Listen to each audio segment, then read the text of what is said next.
নমস্কার বন্ধুরা, honest reaction চ্যানেলে আজকের আবার আপনাদের একটা নতুন ভিডিও নিয়ে চলে এসেছি। সবাইকে স্বাগত জানাচ্ছি। এই যে আমাদের এই চ্যানেলটি আমাদের খুব নতুন তৈরি হয়েছে এবং আমরা প্রথম থেকেই কিন্তু বাংলাদেশের যে যতগুলো বাংলাদেশের যে জনপ্রিয় নাটক, সেই নাটকের মধ্যে একটি হচ্ছে শাকিন শারিসুরি। এই নাটকের কিন্তু আজকের আমরা চতুর্থ পর্ব দেখব। ইতিমধ্যে আপনারা দেখেছেন কিন্তু জাপান ডাক্তারের কি অসাধারণ অভিনয়। সত্যি কথা বলতে বন্ধুরা আপনাদের জন্য নিয়ে এসেছি, কারণ বাংলাদেশি নাটকগুলো খুব জনপ্রিয়। আর খুব সত্যি জনপ্রিয়। কথা, আমরা ইন্ট্রোডাকশনে বেশি সময় নষ্ট করব না। তো চলুন বন্ধুরা, আজকে সেই এপিসোডটা আমরা দেখি। বুঝি বিলে এসে আমাকে রঞ্জু ভাই করে ডাকা শুরু করবি। কে তুমি না বিল একটা বস্তার মধ্যে করে বিল পার করবে গেলে? এটাকে কোথায় সেই ফেলে কথাই তো দিয়েছি তোমার বিলিটাকে? করছি। ভাদ্র মাসে বলে আবার কুত্তা বিলাই ফালানো লাগে না, এই কথা কইয়া বস্তাখানের মুখ খুলে দিল, পথ পথ করে বিলাই চলে গেল। হ্যাঁ রে কপাল রে, কুত্তা বিলের জন্য মানুষের মায়া আছে, আর এই রঞ্জুর জন্য কারো মায়া নাই। আচ্ছা, শেফালির ভাবগতি কি কিছু বুঝতেছাও? তার ভাবগতি আমি কেবা করে বুঝবো? তাক তো বাতাসেই খাওয়ানো গেল না। বাতাসা যাকে খাওয়াতে একখান পারিনি। খাওয়ালাম তার তো কেসকে অ্যাকশন বাতাসা খাওয়াতে পারিনি। একটু ধৈর্য ধরো না, অত তাড়াহুড়া করলে কি আর চলে? তুমি যেগুলো তোমারটার সাথে সাথে অ্যাকশন হয়েছিল। সব সময় কি একরকম অ্যাকশন হয় নাকি? আচ্ছা বিলে রঞ্জু ভাই করে ডাকার এটার কি করবো? ডাকে ডাকুক, তুমি কোনো উত্তর দিও না, তালি হবে। যেভাবে আমি ওইভাবেই করো। আমি ডোজ যেভাবে কয়ে গেছি সেভাবেই কয়ে ডাক্তার বেটা শুনে যাও, কি করছেন? রোগীর এখন কি অবস্থা? লুকির শরীর তো দেখলাম খুবই দুর্বল, তা ইনজেকশন মারি দিয়েছি, ওষুধের ডোজও কষিয়ে দিয়েছি, কোনো সমস্যা নেই। Injection কিন্তু মেরে ঘুমে যেন কোনো রকম ডিস্টার্ব না হয়। তোমাকে যে কি কয়ে ধন্যবাদ দেবো ডাক্তার, অত রাইতে তুমি ছুটি আইছিলে জেনে তাও রক্ষা হলো না, আরে কি যে হতো। না না, আমাকে ধন্যবাদ দিবেন কিসের জন্য? আমি ডাক্তার মানুষ, লুকির ডাকে সারা দিয়ে ছুটে আসাই তো আমার কর্তব্য। বাবা, ধন্যবাদ তো আপনাদেরই দেওয়া উচিত। এই জীবনের প্রথম আমি একটা কল পাইলাম, আপনার বাপের কাম করলেন। গভীর রাত্রে কল লুকির পায় না। কল পাই আমি ছুটে আইছি। আমি তো বাড়ি বাড়ি ঢুকে খুঁজে বেড়াই, তাই না? বিপদে না পড়লে মানুষ চেনা যায় না। তুমি তো সত্যিকারের গরিবের বন্ধু। এসব কথা কয়ে আমাকে এক লজ্জা দিবেন না। বৌদির অসুখ তো আমি আগেই ধরে ফেলাইছিলাম। আমি তো কইছিলাম যে কষি মারি দিই কয়টা হোমিওপ্যাথিক ডোজ, কাম হয়ে যাবে না। কিন্তু আমার কথা তো কেউ কানেই তুলল না। কিন্তু সেই ডোজই মারা লাগলো কয়দিন পর, মাঝখান থেকে কত কিছু ঘটিয়ে গেল, তাই না? কারে পুতুল, তুই না কয়েছিল যত ভয় তত টান, টানের তো কোনো নমুনাই দেখছি নে। আমি কিন্তু ঠিকই দেখতে পারতেছি। ফালতু কথা কস নে, তুই টান কনে দেখলি? এই যে 24 ঘন্টা তুই তার জন্য অস্থির হয়ে আছিস, এটা কি টানের নমুনা লাই? মানে বাসি সাউন্ডটা তো। তুই সিংড়ি, আমি কি আমার টানের কথা করছি নাকি? আমি তো করছি শাড়ি গায়ে মিস্টার গোলমালের কথা। আরে নামটা তো তুই ভালোই দিছিস, মিস্টার গোলমাল। আসলে লোকটা বড় একটা গোলমাল বাঁধায় বসে রয়েছে, আসলি পরে কবনে। হয়, সেও আসতেছে আর তুমিও কবানে। শোন, তার তো আশা লাগবি, হয় তোর কাছে না তোর বাপির কাছে। কস্তুরী, তোমার আব্বা তো আমার একটা মহা ঝামেলার মধ্যে ফেলালে, কত কি করি? কি ঝামেলা? আপনাকে রেডিও কিনতে পাঠাচ্ছে নাকি? আরে রেডিও কিনবে পাঠালে তো একটা কামই হইতে সেটা। এখন আমার ওই চোরের গ্রামে যাওয়া লাগবে, চুরাই মালের খবর আনবেন, বুঝছাও? অসুবিধা কি? আপনার কাজই তো তাগারে নিয়ে। আরে ভাই, ব্যাপারটা তো তোমার ও তো মাথায় যেতে ঢুকছে চাইছে না। না, ও রেডিও বিষয়টা অনুষ্ঠান। হচ্ছে শিল্পী জহুরুল ভাই আজ আসার একটা চান্স আছে। সে যদি আসে দেখে যে আমি মান্নান বাড়িতে নেই, তাহলে ব্যাপারটা কিরম হয়ে গেল না, সেইটা করছি। তা আপনি না থাকলে সমস্যাটা কি? আপনি তো আর শিল্পী জহুরুলের কাছে গান শিখবেন না, যাক শিখাবে আসবি সে থাকলেই হচ্ছে। তোমার বুঝে মতো গেছে। বুঝ হলি তো হবি, এই জন্যই তো তোমার জীবনে গান বাজনা কিছু হয় নাই, বুঝছো? ওর খচে গেছে। কস্তুরী শোনো, বিষয়টা হচ্ছে যে আমি নিজে যায় তো জহুরুল ভাই দাওয়াত করে আইছি না, সে যদি এসে দেখে যে আমি নিজে মান্নানই বাড়িতে নেই, তাহলে সে মাইন্ড খাবি না নে, সেইটা করছিলে। এত বড় সমস্যা আমার কাছে না কয়ে আপনার কাছে কলিতে হয়। তা কি কই নেই মনে করিসাও? সে তোমার পাত্তাই দিলে না, সে আমার কাছে তোকে যখন তাই কর কথা, বুঝছাও? তাহলে আমার কি করার আছে? কোন গেলাম? তোমার কিছু করবে করছি না। শোনো শোনো শোনো, তোমার সাক্ষী রাখতেছি, বুঝছাও? যদি পরে জহুরুল ভাই মাইন খায়, তখন কিন্তু আমার কিছু করতে পারবে না, কয়ে গেলাম। শুনিসা পুতুল, তুমিও সাক্ষী থাকে কই।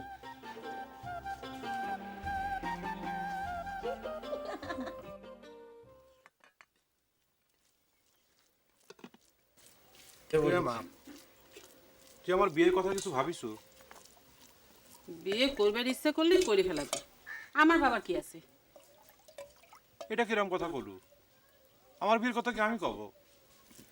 সাল বড় হলি সব বাপ মাই তার বিয়ের চেষ্টা করে, নাকি আমি রুতুন কাকুরির মতো একটা কাম করে ফেলাবো?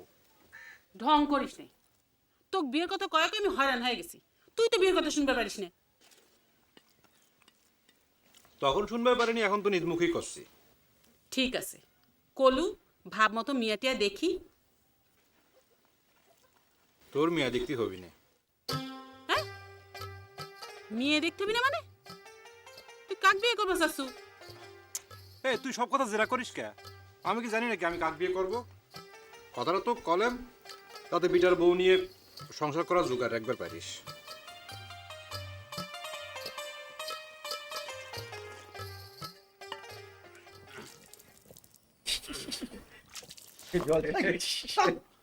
মানে সেটা তো কিছু হ্যাঁ, গাবর কয়েনকার রুগী একবার আইসো এক বাড়িতে আর খাবার আইসো না কি? কি করছে রঞ্জু? এই গ্রামে সব বাড়ি আমার কাছে সমান। আর তাছাড়া রুগী যে বাড়ি, সে বাড়ি সবাই তো রুগী না অস্থির হয়ে আছে। আর মগা চাচা তো আমার খাবের জন্য এনে দাওয়াত দিল। ডাক্তারি জানো না জানো, নামের আগে ডাক্তার লাগে ভালো হয়েছে। মানুষের বাড়িতে ভালো ভালো দাওয়াত খাবেন পারো। দেখো রঞ্জু, আমি ডাক্তারি জানি কি জানি না সেটা কিন্তু তুমি বেশ ভালো করেই বোঝো, জানো। তোমার মুখ দিতে এই কথা মানায় না। আজ অবশ্য ডাক্তার হিসেবে আমার ভালোই ঠেকতেছে। এই জীবনের প্রথম আমি একটা কল পাইলাম, তাও দুপুর রাত্রিরে, বুঝছো? কল পাইছো, রুগী সারলেই চলে, মা কালিক সারা পারলেই চল। গরিবের বাড়ির খাওয়া খায় কি পেট ভরবে নি, হাজার হোক ডাক্তার মানুষ। কি করছে শিপালি? আমি ডাক্তার হলেও তো গরিবের ডাক্তার, তাই না? একার খাবার আনলে রঞ্জু ভাই খাবি না? আমার চিন্তা করে লাগবে না, নিজের উদরে বড়। যাই গে উঠি, আবার চোখ লাগে। নিজের মুখে বড়। রাগ করিছে মনে কয়। পেট খারাপ হলেও অসুবিধা নাই, আমি নিজেই তো পেট খারাপের চিকিৎসা করি। তুমি রাধিসাও। অসাধারণ অসাধারণ অভিনয় ভাই, বলে লাভ নেই। দারুণ দারুণ নাটক পাওয়া যায়। সবসময় এখানে এসে থাকা শুরু করলে গায়ের মানুষ তো বাসন্তী বধূর কথাই সত্যি বলে ধরে নেবে। বাসন্তী বধূর কথা সত্যি হলে মনে হচ্ছে তোমার অসুবিধা হয়ে যাচ্ছে। কথাটা বোঝো না কেন? ফোন দেখান নিয়ে কি করবো সেটা এখনো ঠিক করবে পারলাম না। শুনিসাও তো, বিশ্বকালে সাহেব মন্ডল ফোন দেখান নিবার চায়, তারপরে সব বিয়ে শাদী নিয়ে আলাপ আলোচনা, এটা ভেজাল না? ভেজাল নিয়ে বসে থাকলে চলবে? দরকারে সাধন করার কাছে যাও, পরামর্শ নাও, তারা মুরব্বী মানুষ। তাদের কাছে যাবো পরামর্শ নিবার। ফোন দেখান নিয়ে আসছি সেটাই তারা মানবে পারতেছে না। গেলি তো কবে যে সাহেব মন্ডলের হাতে হুন দেখান তুলে দাও।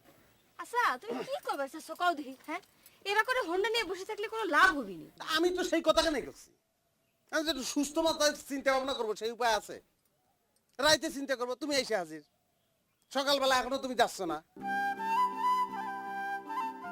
না আমি করছি যে তুমি কয়েকটা দিন একটু দূরে দূরে থাকো, তাহলে পরে এই ফাঁকে আমি একটু চিন্তা ভাবনাটা করি, তাই না? আমার তো তোমার থেকে দূরে থাকতে ইচ্ছে করে না। দোস্ত ঠিক আছে, আজকে কি হুন্ডা চালানো শিখাবো না? হুন্ডা খান নিয়ে এসে আমি কি তোকে চোখের বিষয়ছি? একজন কয় হুন্ডা খান নিয়ে দেখাইবে, আর তুই আসিস হুন্ডা শিখবে। আর আর কি হুন্ডার মাস্টার রে? রাগস কে? ও স্বামী স্ত্রী ঝগড়া করিস না, সেজন্যই তো কই বিয়ে শাদী করার আগে একটু চিন্তা ভাবনা করে করো।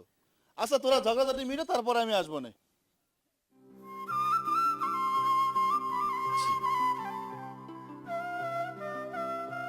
সাধারণ অভিনয় কি অসাধারণ অসাধারণ। সেটা করি একটা দারুণ প্রতিষ্ঠান।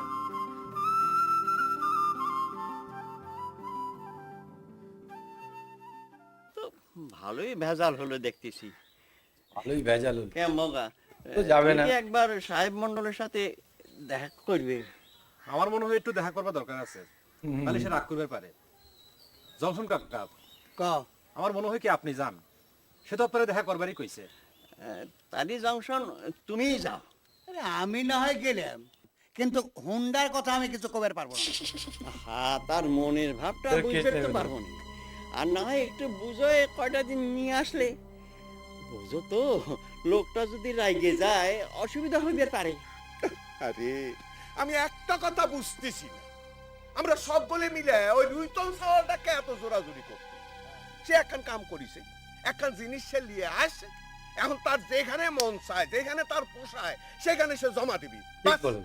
সোজা হিসাব। ঠিক কথা এটা। হায় রে, হিসেব যদি এত সোজা হতোই তাহলে কি আমরে কপালে এত দুঃখ হয়? এটাও ঠিক। তুমি বোঝো না মগা। বুঝবো লাগে, সবই বুঝি, কিন্তু আমাদের সময় আর আজকাল সময় তো এক না। আজকালকার সাওয়াল পাল যা ভাইবা ভালো বোঝে তাই করুক গে, আমাদের কথা কওয়ার কি আছে? চারিদিক 70 পয়দা করলে কি বাসা যাবে?